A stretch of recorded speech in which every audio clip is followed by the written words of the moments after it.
Baik, terima kasih saudara. Senang sekali saya Afla Nadia dapat menemani Anda kembali dalam Serambi Topik. Seperti biasa kita akan bahas mengenai isu-isu menarik dalam harian Serambi Indonesia. Dan sudah hadir bersama saya Bung Said Kamaruzaman, salah satu redaktur harian Serambi Indonesia. Kita sapa terlebih dahulu. Assalamualaikum Bung Said. Waalaikumsalam. Ya, Bung Said, sejak kemarin hingga tadi malam cukup banyak informasi yang masuk ke meja redaksi tentunya. Informasi apa yang kita anggap cukup menarik hingga kita turunkan di halaman pertama Serambi Indonesia edisi hari ini?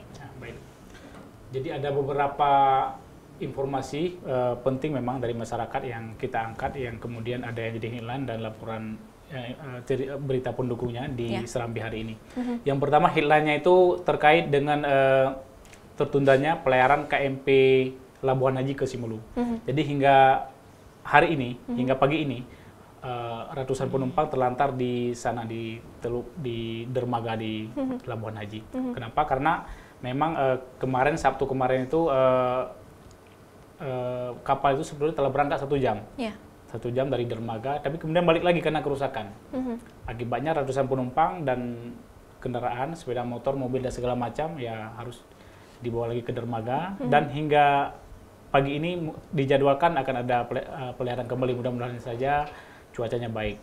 Jadi berarti sudah ada penanganan dari pemerintah sendiri terkait dengan hal ini, pihak SDP berjanji akan memberangkatkan kapal lain, bukan kapal itu, karena kapal itu sudah mengalami kerusakan, yaitu KMP Teluk Sinabang, masalah. Kemudian karena ratusan penumpang terlantar, beberapa anggota dari DPRD Simelu itu berpatungan mereka, patungan membantu untuk biaya kebutuhan selama berapa ya, sejak Sabtu hingga pagi ini mungkin udah 2 hari, Minggu, Senin, Selasa udah 2-3 hari untuk membantu kebutuhan selama 3 hari sebelum jadwal yang sebetulnya kapal itu diperbaiki atau ada kapal pengganti yang akan datang. Dan pagi ini akan diberangkatkan ke Simelu dan kita harapkan semoga perjalanannya lancar seperti itu, tidak ada kendala lagi seperti yang sebelumnya. Ya, mudah-mudahan pagi ini kata SDP, ya semoga saja kita berharap demikian. Baik, terkait dengan informasi ini bisa Anda baca saudara dalam harian Serambi Indonesia di headline ya, seperti itu. Informasi juga yang cukup menarik di bagian halaman pertama terkait dengan pelaku penculikan di Pedada yang menyerahkan diri. Informasi ini sudah bergulir dari mungkin Sabtu lalu, Bung, hingga hari ini. Seperti apa informasi ini kita turunkan hari ini, Bung? Ya, jadi warga Pedada itu yang diculik beberapa waktu lalu kan ada 5 orang penculiknya menurut pihak kepolisian.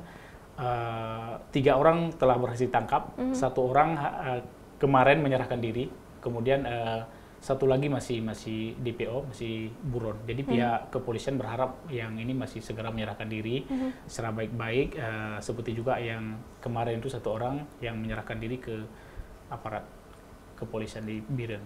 Apa yang kemudian mungkin dianggap menjadi kesulitan dari pihak kepolisian untuk menangkap para pelaku penculikannya sendiri, Bu?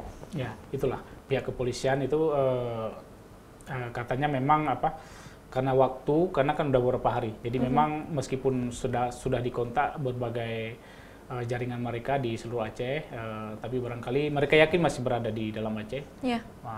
Tentu dalam beberapa hari akan lebih diintensifkan katanya sehingga bisa tertangkap. Ya, tentunya informasi ini juga masih akan terus diikuti oleh Serambi Indonesia yang akan terus diberikan informasi terupdate-nya untuk pembaca setia harian Serambi Indonesia. Yang juga cukup menarik, Bu, dalam beberapa hari terakhir banyak sekali mantan anggota GAM seperti itu menyerahkan senjata yang mereka miliki kepada pihak terkait seperti itu.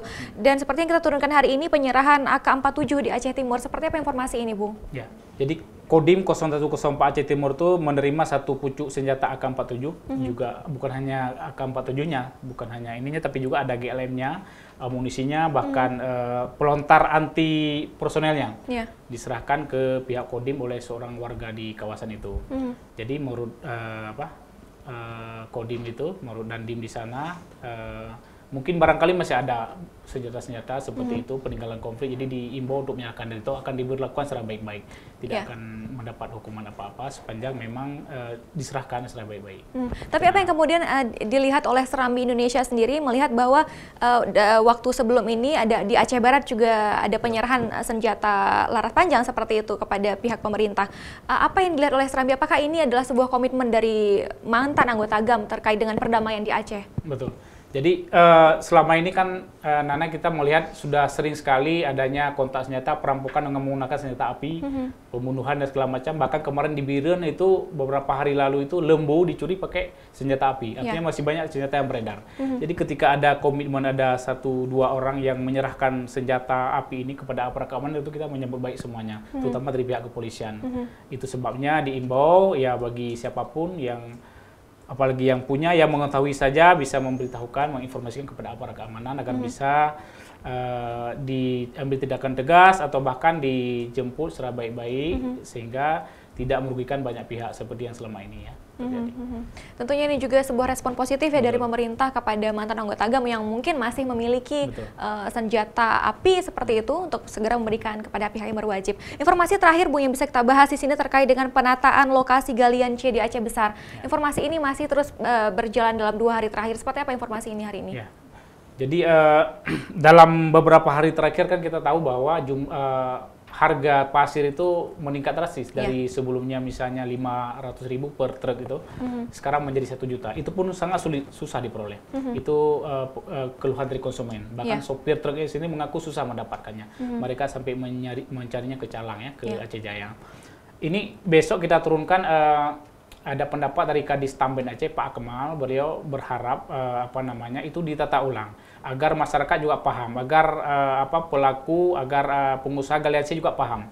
Jadi ada prosedur, ada aturan yang kita beberkan apa sih yang harus dimiliki sehingga sebuah kawasan itu bisa layak dieksploitasi dan dieksplorasi untuk mendapatkan galian C. Itu ada kita buat di Serambi hari ini. Itu bisa dibaca. Kemudian dia juga menjelaskan bahwa sebetulnya kewenangan untuk eksplorasi dan izin eksploitasi galian C itu sudah berada di tangan provinsi. Jadi kabupaten hanya merekomendasi. Kemudian rekomendasi mulai dari camat, bupati sampai kemudian ke gubernur. Nah, jadi kemudian juga diimbau kepada para pengusaha yang galian C agar mematuhi aturan-aturan yang telah jadi kesepakatan bersama. Misalnya kan dia ada peta kawasan, jadi nggak boleh menambang di luar peta itu harus diingatkan. Jadi kalau dibaca mungkin akan ada syarat-syarat apa yang harus dimiliki oleh seorang pengusaha galian C agar bisa mengeksploitasi dan mengeksplorasi galian C itu sehingga tidak sesuai dengan aturan dan tentu saja tidak merusak lingkungan. Iya, harus sesuai dengan aturan dan juga harus ramah lingkungan seperti itu. Tentunya 4 informasi tadi yang sudah kita bahas dalam Serambi Topik kali ini bisa Anda baca secara lengkap dalam harian Serambi Indonesia atau secara online dalam www.tribunnews.com. Terima kasih Bung Said untuk waktunya hari ini. Saudara, demikian perbincangan kita dalam Serambi Topik. Saya Aflan Nadia, sampai jumpa.